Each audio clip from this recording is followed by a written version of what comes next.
continuación nos acompañan acá las compañeras que han llegado del Instituto Tecnológico de Antioquia, Carol Jimena Martínez Gómez y Mariana Londoño Restrepo. Hemos tenido desde el día domingo de la semana anterior, han llegado por esta semana las estudiantes junto con el profesor Sergio de Colombia para una estancia académica. Ellas han tenido la oportunidad de hacer varias actividades académicas a lo largo de la semana. Han estado visitando los centros infantiles privados de la ciudad de La Paz, luego los centros infantiles municipales, y el día de ayer han visitado una escuela rural. Entonces, una estancia académica, y el compromiso es que el próximo semestre nosotros vamos a Medellín, los de la carrera de educación, a este viaje de estancia académica, es decir, donde se desarrollan tanto actividades académicas, pero también como turísticas. Han tenido la oportunidad de conocer varios lugares lindos del país. Entonces, ellas nos acompañan en el día de hoy con esta presentación de reflexiones en torno a la educación infantil como derecho, realidades educativas en Medellín, Colombia. Entonces, la recibimos con un fuerte aplauso.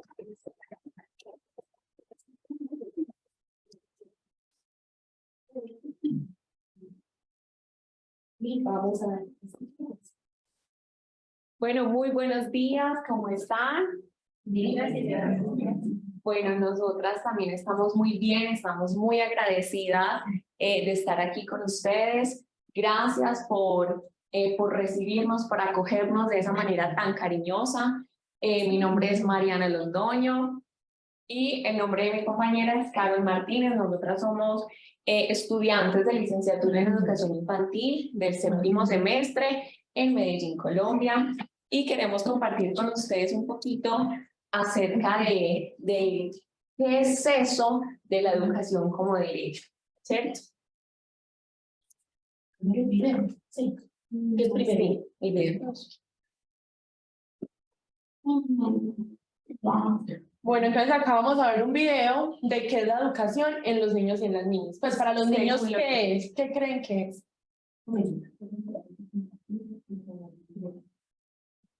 ¿Puedes repetir, por favor, la pregunta? No, que acá vamos a ver un video que para los niños, ¿qué significa el derecho a la educación? Disfrutamos del mes de los niños. En el TDA disfrutamos del mes de los niños y las niñas. Por eso nos preguntamos, ¿qué es la educación? ¿Quieren saber nuestras respuestas? Aquí les va. Para mí la educación es experimentar, aprender cosas nuevas y también como aprender para qué es la vida y aprender cosas nuevas. Tener buenas profes, jugar con mis amiguitos de la escuela y el mejor de todos, el día de traer juguete a la escuela. Para mí la educación es aprender cosas nuevas cada día, como cuando mi profe me enseña, pero no solo matemáticas, sino también los valores. La educación es como si te criaras juiciosa, o como si no tuviera que decirte una y otra vez cuando te educan.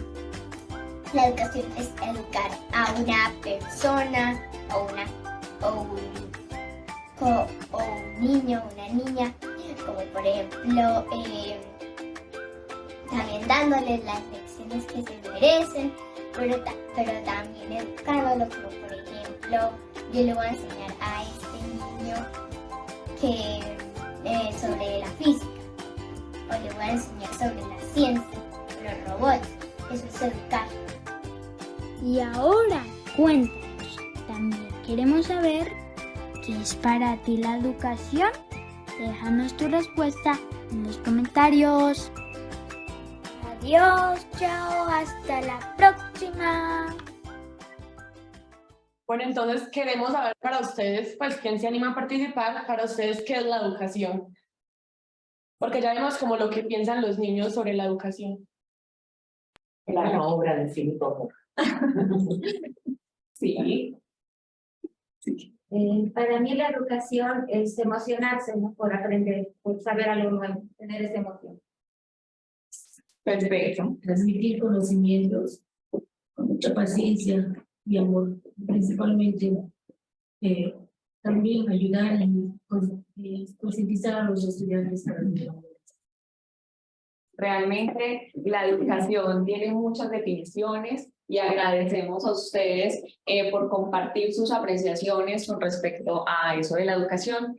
Ahora bien, nosotros queremos darle como esa definición, pero hablando desde lo legal, desde lo que nos dice el derecho.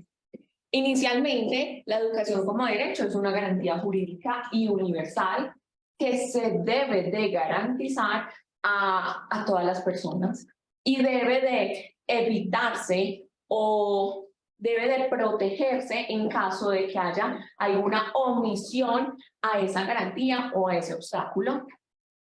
Además, la educación como derecho es algo inalienable, indivisible e interdependiente. ¿Cómo así que inalienable? Que no se le puede negar a ninguna persona. Todos debemos de tener ese derecho, todos debemos de ser educados como derecho y como garantía. Ahora bien, ¿por qué es indivisible? Porque la educación no se puede dividir del derecho, ni el derecho se puede dividir de la educación. ¿Y por qué es independiente?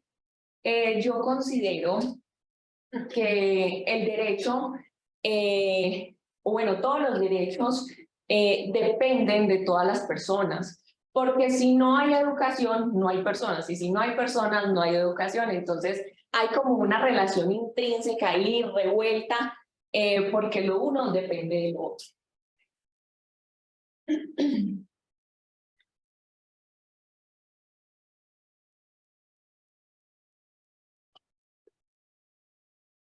Bueno.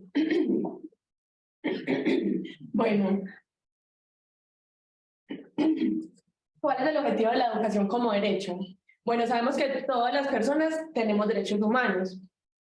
Tenemos derecho, por ejemplo, a la alimentación, a la salud, a tener una vivienda digna, a la participación, pero el derecho, como la base de todos los derechos, es el derecho a la educación.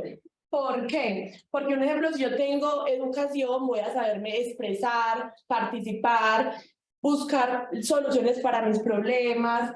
Entonces, sabemos que el derecho a la educación debe ser garantizado por el Estado y es uno de los principales y primordiales para poder tener una vida digna.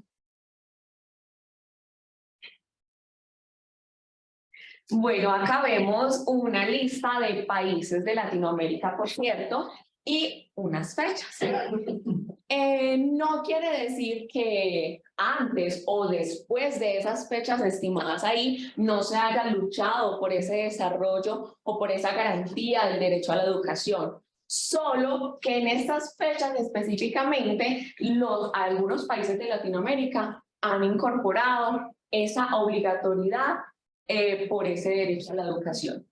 Por ejemplo, en el caso de Colombia, en el 1994 salió la Ley General de Educación, que es la que nos cobija a todos.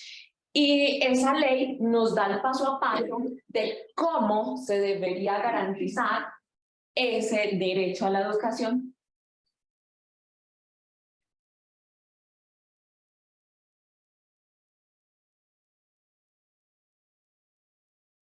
Bueno, nosotros le tenemos un cuento preparado para ustedes que se llama El componente secreto para las sociedades.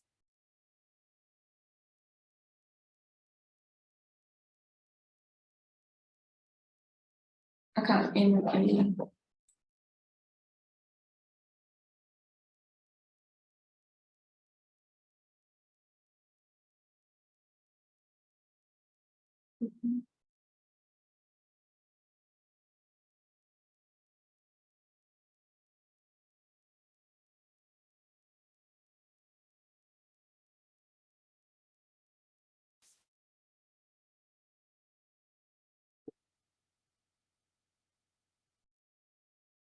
Bueno, el cuento se llama así, Componente Secreto para las Sociedades. Vamos a ver de qué se trata.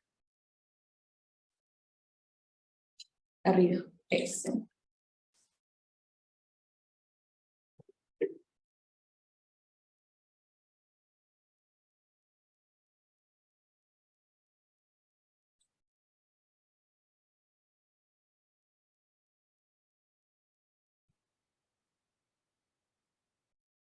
Imagínense que cerca de una montaña que se llama Moquilla vivía la familia de Pedro.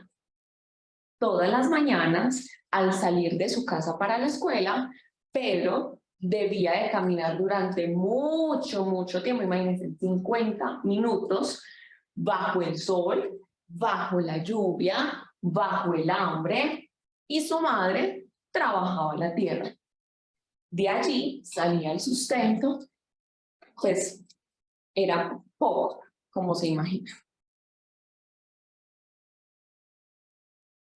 Pero también había una niña que se llamaba Natacha. También iba a la escuela, claro, y sus padres la acompañaban a diario, pero en el automóvil. Pues simplemente eran 10 minutos hasta llegar a su lugar de destino. Sus padres eran profesionales y laboraban para importantísimas empresas. La mamá de Pedro estaba pronta a tener un bebé. Por ende, quien debía de asumir esa responsabilidad, ¿quién era? Pedro, porque vivían solo ellos dos. Lo que generaba en Pedro retrocesos en la educación. La familia de Natasha, por el contrario, pasaba más tiempo en el trabajo que en la casa con Natasha. Aunque ella nunca estaba sola, pero siempre había una persona diferente a mamá o a papá que la estaba acompañando. Pedro tenía muy pocos amigos, aunque le encantaba jugar y divertirse con algunos vecinos y compañeros del colegio cuando iba a estudiar. Natacha solo disfrutaba de sus amigos cuando estaba en el colegio, porque en su casa su único amigo era el último teléfono que sus padres le regalaron. Tiempo después, Pedro volvió a la escuela, aunque notó que todos sus compañeros iban grados más adelante que él. Esto le generó frustración y optó por mejor quedarse en casa. Natacha, por el contrario, terminó la escuela y continuó con sus estudios profesionales, universitarios, para ser profesional como sus padres. Al llegar a la adultez, Pedro se le dificultaba salir del pueblo a hacer sus diligencias, pues no comprendía muy bien la información y mucho menos socializaba bien con las demás personas de su entorno. Y para colmos de males, siempre dependía de alguna persona de buena fe que le quisiera ayudar. Entonces acá hicimos un muñequito como, debe seguir estos pasos, pero él como que no entiende nada de lo que le dice. Natacha pudo terminar sus estudios, ser una empresaria independiente, llevar a cabo su proyecto de vida y saber liderar a las personas que conforman su empresa para conducirlas al éxito. ¿Ya saben cuál es el componente secreto para las sociedades? ¿Cuál creen ustedes? Realmente es ese. La educación realmente, como lo decía ahorita mi compañera, es la base de los demás derechos. Y además de los demás derechos, es la base de la sociedad. Bueno, seguimos con la siguiente diapositiva. Y en la siguiente diapositiva vamos a empezar a hablarles un poquito acerca de lo que nos plantea la UNESCO. Imagínense que la UNESCO tiene un programa que se llama EAPI. EAPI es una sigla que significa Atención, Educación para la Primera Infancia. Dentro de ese programa que nos brinda la UNESCO, nos plantea 4 conceptos importantísimos a tener en cuenta para garantizar esa educación como derecho. Está la disponibilidad, la aceptabilidad, la adaptabilidad y la accesibilidad. Vamos a hablar de cada uno de ellos. Y también lo vamos a dar como un ejemplo de donde nosotros vivimos, que es Colombia, en Medellín, los ejemplos como relacionados a cada tema. En este caso, el primero es la disponibilidad educativa.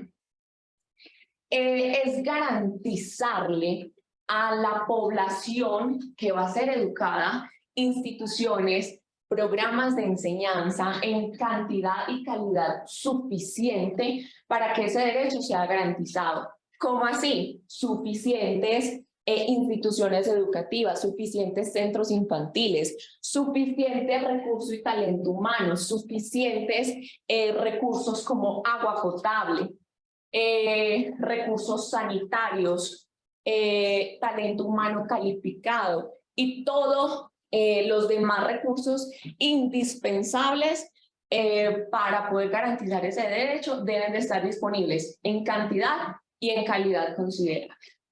En este caso, traigo a colación, no sé si recuerdan estos días pasados que hemos hablado de un programa que se llama Buen Comienzo. Buen Comienzo es una política pública de atención integral a los niños y las niñas en Medellín. Surgió en el 2004. Gracias a esa política pública, muchos de los niños y las niñas tienen disponibilidad educativa. ¿Por qué?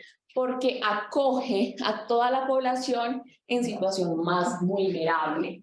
Es decir, que en los lugares más vulnerables de la ciudad de Medellín hay Buen Comienzos, hay centros infantiles dotados de absolutamente todo, de alimentación, de salud, de un personal calificado, de infraestructura que se adapta a las necesidades y a la diversidad del entorno. Entonces ahí podemos ver la disponibilidad educativa en nuestro territorio.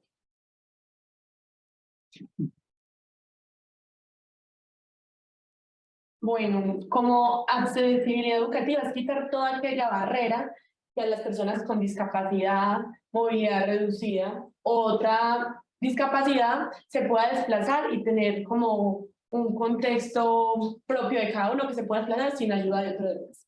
Bueno, nos vamos como no a la la accesibilidad material. Es como anteriormente en los colegios no se tenía en cuenta lo que era rampas, todo era escaleras, como buscar la estrategia de que la persona pueda estar en todo el contexto escolar, movilizándose de una forma adecuada en su silla de ruedas o movilidad reducida. Bueno, como no a la discriminación, tener al niño o adulto o persona pues con discapacidad, tenerla en cuenta en toda aquella actividad que se ponga en la institución.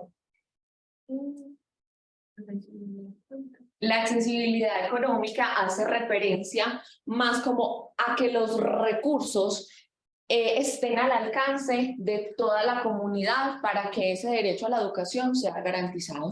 Entonces, como ejemplo, teníamos que en la institución educativa La Inmaculada, que es el municipio en el que yo vivo, había una estudiante en la cual siempre tocaba realizar todos los salones de abajo porque no tenía accesibilidad a los salones del segundo piso o demás. Entonces, la escuela se vio obligada a tener ese avance para poner estructuras en el colegio de tal manera de que ella se podía desplazar por toda parte y no tenerla como una exclusión como en un lado. Entonces es como el contra y el avance que ha podido tener la accesibilidad educativa en las instituciones. Quiero decir algo con respecto a ese principio de la accesibilidad en el marco de lo que tiene que ver con la implementación de la política pública, de la educación en este caso, de los niños y las niñas en la ciudad de Medellín, ¿sí? Entonces, ya las compañeras mencionaron algunos asuntos que están relacionados con por lo menos dos aspectos que son lo material y lo económico, sino que con respecto a la no discriminación, quería poner en consideración, es porque muchas veces los mismos programas que están en función de garantizar el derecho a la educación, en este caso a los niños y las niñas, tienen ciertas situaciones problemáticas, a veces en términos administrativos, que impiden o limitan la garantía del derecho sin condicionamiento a cada uno de los sujetos, ¿cierto? Entonces, ¿qué es lo que sucede? Hay un centro de desarrollo infantil en una comunidad, en un territorio, en uno de los barrios, digámoslo así como nosotros lo decimos, como más populares de la ciudad de Medellín, ¿cierto? Y resulta y sucede que ese barrio se ha venido constituyendo social, culturalmente, por poblaciones que han llegado en situación de desplazamiento por la violencia armada que en el país se ha mantenido durante muchos años. Entonces llegan comunidades afrodescendientes, llegan comunidades, en este caso, campesinas, bueno, llegan, digamos, muchas comunidades en situación de desplazamiento, especialmente por la violencia armada, ¿cierto? Entonces, el Centro de Desarrollo Infantil acoge y debe garantizar el derecho, ¿cierto?, a los niños y las niñas, independientemente si llegan en esa situación o no, ¿cierto? Es sin condicionamiento. Pero resulta y sucede que para poder acceder, los niños necesitan presentar una documentación, un registro civil, si no tienen esa documentación no podemos acceder. Entonces hay niños que se les limita la garantía del derecho a la educación porque, por ejemplo, no tienen el registro civil, pero habría que leer en las condiciones bajo las cuales llegan a vivir en el territorio, que en este caso es por una situación de desplazamiento, que quizá tuvieron que salir forzosamente del territorio, y entonces a veces tenemos, en términos de la no discriminación, tenemos unas implicaciones de carácter, en este caso normativas, que limitan o restringen la garantía del derecho como tal, en clave de esto que tiene que ver con la accesibilidad. Entonces son casos, situaciones, problemáticas particulares que se presentan en el marco del territorio. Ahora vamos a continuar con el otro principio, que es la adaptabilidad. La adaptabilidad nos lleva más a pensar esa educación como flexible, esa educación adaptable, esa educación que se adapte a las necesidades sociales, lingüísticas, históricas, geográficas del entorno al que estamos atendiendo. En este caso, y retomando un poco nuestro territorio, se debe garantizar ese derecho a la educación, ¿cierto? Y en el caso del programa Buen Comienzo, volvamos a traer a colación, pero ya no vamos a mencionarlo tanto desde lo urbano, sino que vamos a dirigirlo a lo rural, ¿cierto? En un entorno rural, donde se debe garantizar ese derecho, pero por las condiciones económicas y de distancia para el desplazamiento de la población, lógicamente no es fácil que los niños vayan todos los días al centro educativo. Entonces, ¿de qué manera se adapta ese currículo para garantizar ese derecho a la educación? Permitiéndole a los niños ir 2 o 3 veces a la semana. El resto de los días brindan un apoyo nutricional para que en las casas se siga garantizando esa alimentación y nutrición integral, ¿cierto? Lógicamente, cuando los niños van 2 o 3 días al centro educativo, primero van acompañados de su familia. Es un trabajo mancomunado entre familia y sociedad, y bueno, y la comunidad. Y son horarios menos extensos, porque también hay que tener en cuenta que las familias muchas veces no cuentan con la disponibilidad de tiempo porque también deben de ir a trabajar. Bueno, la aceptabilidad educativa es como aceptar toda aquella población que nos rodea, su cultura, su religión, sus gustos, sus diferencias. Entonces sabemos que en los centros educativos sí o sí tienen que darle educación a todas las personas.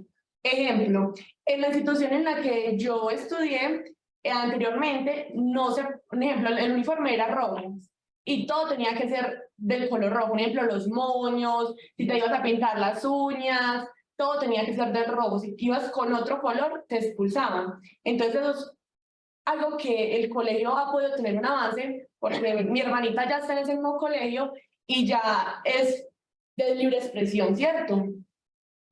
Además, además de esa aceptación por la diversidad, también vemos esa aceptación, pero desde el currículo, ¿cierto? ¿De qué manera se ve desde el currículo? Aceptando programas y métodos pertinentes, adecuados y de calidad, ¿cierto? Debe de ser algo que se adapte a esa necesidad del entorno. Para este caso, les vamos a poner como una situación que también sucede allá mismo en el lugar, en el entorno que ahorita el licenciado o el profe nos estaba contando acerca de ese barrio popular de allá de Medellín. Ese barrio se llama La Sierra. Allá, lógicamente, hay migración, hay desplazamiento. Entonces, ¿qué es lo que sucede? Anteriormente, cuando no estaban esas poblaciones afrodescendientes, lógicamente no se adaptaba el currículo porque no era necesario, simplemente se hacía o se practicaban las culturas locales. Pero ¿qué sucedió? Al ver que iban llegando más afrodescendientes, tenían que aceptar esa otra cultura. Entonces, los arrullos para los grados más pequeñitos, para el nivel de salacuna, que son los bebés, no eran los del entorno local, eran los del entorno afrodescendiente. Entonces, empezaron a aceptar como esa nueva cultura y empezaron a adaptar su currículo a esa cultura. Entonces, por ejemplo, los arrullos ya no eran los de antes, sino que ya eran como los arrullos de los afrodescendientes. Pero bueno, como sabemos, la educación no todo es bueno. ¿Por qué creen que en la educación no todo es bueno? O sea, según lo que hemos hablado, ¿ustedes por qué creen que la educación aún le hace falta un poquito? ¿Por qué la educación aún no es buena por completo? ¿O esa garantía del derecho? ¿O para ustedes la educación todo es bueno? Porque hay inequidades, ¿no? Cuando una persona aprende, se alfabetiza, por ejemplo, entonces empieza a entender que su condición de ser humano no es igual que la del otro, ¿no? Entonces ve que el otro tiene una casa, un auto, tiene comida diariamente, sus hijos van a la escuela, pero de la persona que aprendió a leer y no tiene las mismas oportunidades, entonces él crea frustración, ¿no? Y crea, digamos, el descontento social. Tu nombre es Patricia, ¿cierto? Gracias, Patricia, por tu apreciación. Realmente eso se vio reflejado en el cuento que ahorita compartimos con ustedes. El por qué no todo era bueno por las condiciones en las que vivimos. Ahora vamos a ver otras cosas, otras situaciones, otros aspectos a los que la educación como derecho le está apostando para que sea buena. Bueno, el Estado siempre tiene que tratar como de solucionar todos aquellos problemas, pero no se ve, ¿cierto? Entonces sabemos que 100 millones de niños, niñas y adolescentes no van a centros educativos. ¿Por qué? Porque 1 de cada 4 vive en zona de guerra, no pueden ni salir de su casa, no se pueden transportar, tienen que estar como aislados, siempre como en la casa y no se pueden como ir a comunicar, a estudiar, a aprender a otros lugares. También sabemos que de 5 personas que van al colegio, solo 1 se logra completar como su estudio. La mayoría de las personas son mujeres que no terminan sus estudios porque se encargan más como del labor de la casa, estar pendiente de los hijos y eso. 33 millones de personas no saben leer, no saben escribir, no saben calcular. Entonces es como gente que no se sabe desenvolver, de que siempre tiene que estar es como con la ayuda de las demás personas. Ojo, hay que tener en cuenta que estas cifras son a nivel de Latinoamérica, ¿cierto? Bueno, también sabemos que para entrar a un colegio siempre van a haber barreras. Va a haber barrera de religión, porque si es un colegio católico, yo soy cristiana, va a haber siempre esa barrera ahí como para entrar, sabiendo que puedo entrar.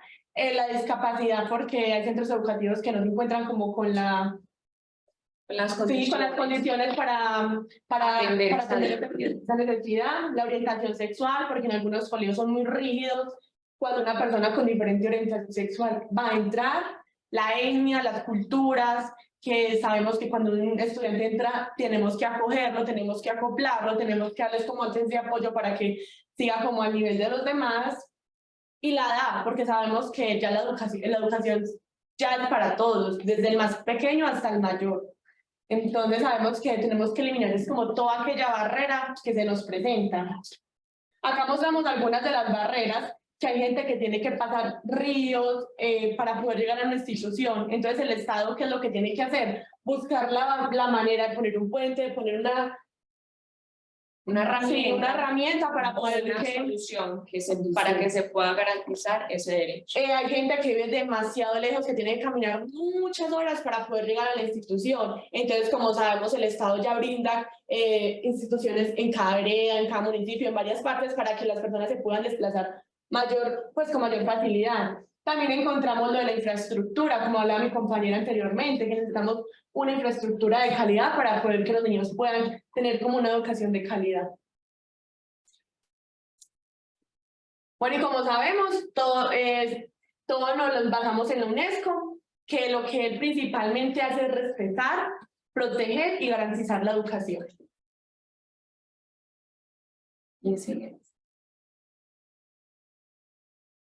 Muchísimas gracias. Y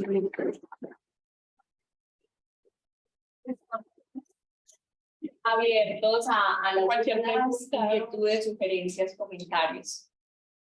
Simplemente un comentario, creo que en todos los países, y he podido estar en tu país también, lastimosamente las distancias en muchos casos impiden a los estudiantes, a los niños, que puedan tener una educación de calidad.